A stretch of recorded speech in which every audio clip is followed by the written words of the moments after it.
స్థానిక సంస్థల ఎన్నికలు ప్రభుత్వం ఎప్పుడు నిర్వహించబోతోంది అనే సస్పెన్స్ కి తెరపడే అవకాశం ఉంది. ఈ 2-3 రోజుల్లో సర్పంచ్ ఎన్నికలకు సంబంధించి స్థానిక సంస్థల ఎన్నికలకు సంబంధించి ముఖ్యంగా ప్రభుత్వం కీలక ప్రకటన చేసే అవకాశం ఉన్నట్టుగా తెలుస్తోంది. అంటే చూసుకుంటే ఇప్పటికే కాంగ్రెస్ ప్రభుత్వము 2023 సార్వత్రిక ఎన్నికల తర్వాత అధికారంలోకి వచ్చి 2 సంవత్సరాలు అవుతుంది. ఈ 2 సంవత్సరాలలో తెలంగాణ రాష్ట్ర వ్యాప్తంగా ఉన్నటువంటి స్థానిక సంస్థలు అంటే జడ్పీటీసీ, ఎంపీటీసీకి సంబంధించి లేదా సర్పంచ్ ఎన్నికలకి సంబంధించి పోటీ చేయాలంటూ కూడా ఎంతో మంది ఆశావహులు తెలంగాణ రాష్ట్ర వ్యాప్తంగా ఉన్నారు. వీరంతా ఎప్పుడెప్పుడా అని ఎదురు చూస్తున్న స్థానిక సంస్థల ఎన్నికల తేదీ వెలువడే అవకాశం ఉన్నట్టుగా తెలుస్తోంది. అంటే ఏదైతే కేబినెట్ సమావేశం నిర్వహించిన తర్వాత అంటే ఈ నెల నవంబర్న కేబినెట్ సమావేశం నిర్వహించాలని చెప్పేసి కూడా కాంగ్రెస్ ప్రభుత్వం కసరత్తు చేసుకుంది. అంటే కేబినెట్ సమావేశం నిర్వహించిన తర్వాత దాంట్లో వచ్చే విధి విధానాలపై, కేబినెట్ నిర్ణయాలపై కూడా స్థానిక సంస్థల ఎన్నికలకు వెళ్ళొచ్చు అంటూ కూడా కాంగ్రెస్ ప్రభుత్వం ఆలోచింపజేసింది. కానీ ఆ తర్వాత ఇటు అనివార్యంగా జూబ్లీహిల్స్ ఉప ఎన్నిక వచ్చిన తరుణంలో జూబ్లీహిల్స్ ఉప ఎన్నికకి సంబంధించిన ఫలితం వచ్చిన తర్వాతనే ఎన్నికలకు వెళ్తాము, జూబ్లీహిల్స్ ఉప ఎన్నికని చూపించి ఇందులో గెలిచాము కాబట్టి స్థానిక సంస్థల ఎన్నికలకు కూడా దీన్ని తీసుకొని వెళ్ళొచ్చు అనే ఆలోచనలో కూడా కాంగ్రెస్ ప్రభుత్వం ఉన్నట్టుగా తెలుస్తుంది. అంటే మొత్తానికైతే నవంబర్ 15వ తేదీన రాష్ట్ర సచివాలయంలో కేబినెట్ సమావేశం నిర్వహించనుంది కాంగ్రెస్ ప్రభుత్వము.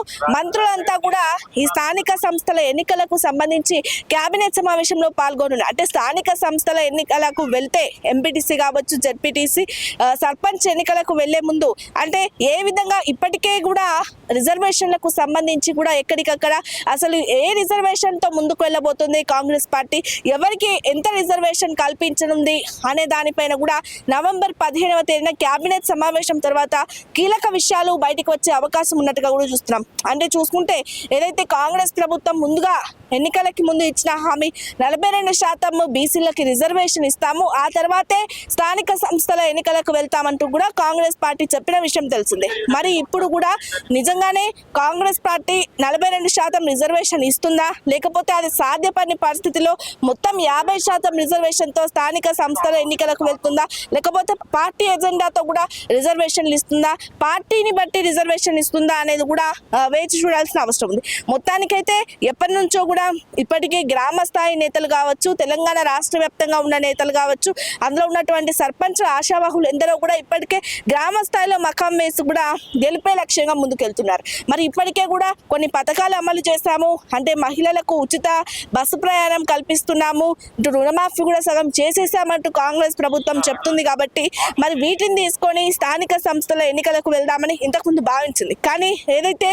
జూబ్లీహిల్స్ ఎమ్మెల్యే మరణంతో, మాగంటి గోపీనాథ్ మరణంతో అత్యవసరంగా ఉప ఎన్నిక వచ్చిన నేపథ్యంలో కూడా ఉప ఎన్నికలో గెలిస్తే ఇప్పటికే కూడా ఎగ్జిట్ పోల్స్ కూడా కాంగ్రెస్ పార్టీ గెలుస్తుంది, అక్కడ ఉన్నటువంటి కాంగ్రెస్ అభ్యర్థి నవీన్ యాదవ్ గెలుస్తాడు అని కూడా ఎగ్జిట్ పోల్స్ తేల్చేసిన నేపథ్యంలో నిజంగానే ఇప్పుడు కాంగ్రెస్ ప్రభుత్వం ఊపిరి పీల్చుకుందనే చెప్పాలి. అంటే ఇప్పుడు హైదరాబాద్ నగర వ్యాప్తంగా కూడా జూబ్లీహిల్స్ అనేది ఎంతో గొప్ప స్థానంగా చెప్పుకోవచ్చు. అంటే ఏదైతే సెంటర్ గా చెప్పుకోవచ్చు జూబ్లీహిల్స్ అనేది హైదరాబాద్ కి ఎంతో మంది ప్రముఖులు నివసిస్తున్న ఏరియా కాబట్టి దాంట్లో గెలిస్తే కాంగ్రెస్ అధిష్టానం దీన్ని తీసుకొని గెలిపే లక్ష్యంగా కూడా సర్పంచ్ ఎన్నికలకు వెళ్ళొచ్చు అని నిర్ణయం తీసుకుంది. మరి ఏదేమైనా సరే ఇప్పుడు నవంబర్ 15న కాంగ్రెస్ పార్టీ రాష్ట్ర సచివాలయంలో కూడా వీరు అంబేద్కర్ రాష్ట్ర సచివాలయంలో కూడా కేబినెట్ సమావేశం నిర్వహించనున్నారు. సమావేశం తర్వాత ఎవరికి ఎంత రిజర్వేషన్ కల్పించనున్నారు, రిజర్వేషన్ల అనంతరం ఎవరు సంతృప్తిగా ఉంటారు, ఎవరు అసంతృప్తిలోకి మారే అవకాశం ఉంది, సర్పంచ్ ఎన్నికలకు కూడా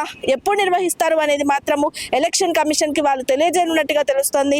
మరి దీనికి సంబంధించి కేబినెట్ సమావేశం తర్వాత నవంబర్ 15న జరిగే కేబినెట్ సమావేశం తర్వాత కూడా ఏదైతే రేపు నవంబర్ 14న జూబ్లీహిల్స్ ఉప ఎన్నికకు సంబంధించిన తుది ఫలితాలు వెలువడతాయి కౌంటింగ్ తర్వాత. ఇక ఆ తర్వాత కూడా కేబినెట్ సమావేశం నవంబర్ 15వ తేదీ జరుగుతుంది. అప్పుడు లోకల్ బాడీ ఎలక్షన్స్ అంటే ఎప్పుడు చేస్తారు, స్థానిక సంస్థల ఎన్నికలకి సంబంధించి ఒక తేదీ ప్రకటించే అవకాశం ఉన్నట్టుగా తెలుస్తోంది.